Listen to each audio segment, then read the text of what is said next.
One of the things we've established is an education director that really goes out to the schools and talks about surfing safely, about bullying in the schools, and tries to bring this program and these ideas right directly to the students.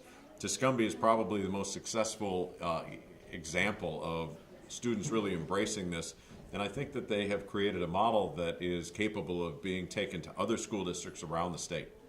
Have you spoken to any other schools besides Tuscumbia, maybe that haven't been as successful with it, or how many schools have you been to? You know, we've just developed this program, seen it grow organically out of Tuscumbia. The credit belongs to the students at Tuscumbia, not really to us. But we see the potential here, and what we want to do is to try and replicate this idea around the state and now introduce it to other school districts. What do you think is the biggest problem in regards to bullying? Because the situations are very unique to different schools and different populations within the schools. You know, bullying is a concept that I'm not sure that doesn't just at some level exist in the bad parts of human nature, but what we're trying to do is make people aware of it, get young people to talk about it, and then as a community come together and address it. That's what happened at Tuscumbia. It's been a big success, and I think the students deserve the credit at Tuscumbia for putting together a model that can go to the other school districts around the state and to see if they want to adopt it. You talked a little bit about how bullying has evolved over the years, and it used to be verbal, now it's cyber. Why do you think that makes it so important for the kids to act now, and how can it be so dangerous that it's constant? Well, bullying is more invasive, I think, than it used to be. When I was at school, the school bell rang at 3 o'clock and I'd go home and be able to get away from any situations that were uncomfortable. Today, everybody's got a cell phone, they've got text messages, they've got email accounts, and so the student body never really escapes each other. That student body, at least electronically, is connected 24 hours a day. And so if somebody is being abused in a school, it's very tough for them to get away from that.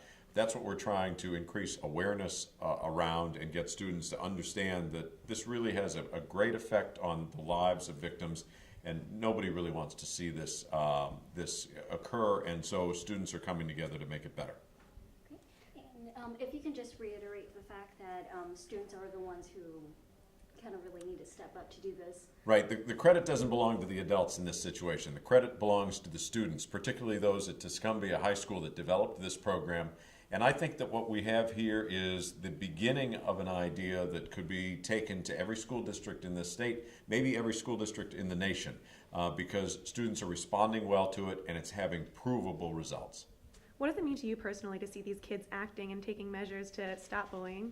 You know, it's gratifying to me because a lot of the problems at the Attorney General's office that we deal with have to do with terrible street crimes and problems that many times are just unsolvable. And to see young people come together and actually take a good idea and make it better than we adults ever intended it, and then give it back to us to take to the rest of the student body across the state is very gratifying. They deserve a lot of credit. And just last question from me, I don't know about her, but why is this unique from other anti-bullying programs? We've seen other ones being implemented at schools. What makes this one unique is that it's driven by the students, and so the students are personally invested in the success of this. And some of the stories we heard today had to do with, students sort of being accountability partners to other students and forcing the issue into their own student-to-student dialogue. And so it feels much more real to me than if it is coming from a counselor, from a principal. This is student to student, and that's where the success is coming from. Last question for me also. Can you just kind of reiterate how students from other schools can use the Tuscumbia program as an example for maybe what they can implement in their own school? Well, I think what we want to do now is take this program sort of out on the road, as it were, and show it to other school districts, other schools around the state of Missouri, explain the success, and see if we can get other student bodies in other high schools as excited and as successful as the young people at Tuscumbia have been.